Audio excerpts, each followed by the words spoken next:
ואבישי נוסע לבד עם פיסטוק הגמל. נגיד שלום בדרך לאמא. דונדוש, שלום לאמא בדרך. כיף לך עם הגמל? כן, פיסטוק.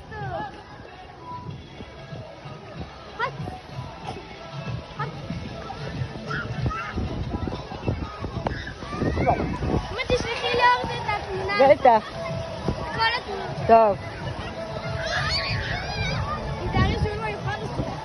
תעשי ככה, כמו מסתכל על הנוף. כן, כאילו אתה מסתכל לך. וואו, יפה. עוד טיפה, עוד טיפה.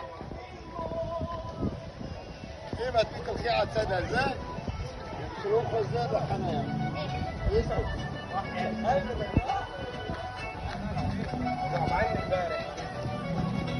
תודה רבה לך. בבקשה, כלום, ילדים חמודים. תודה להם. שחג שמח. חג שמח. פיסטוק, בסדר? ביי. טוב.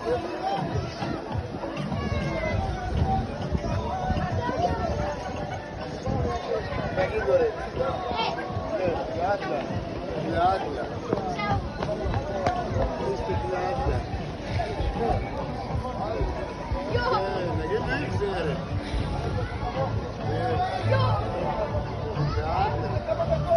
אחד, שתיים, שים.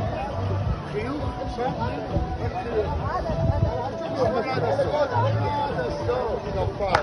כפיים לאבישי, כל הכבוד.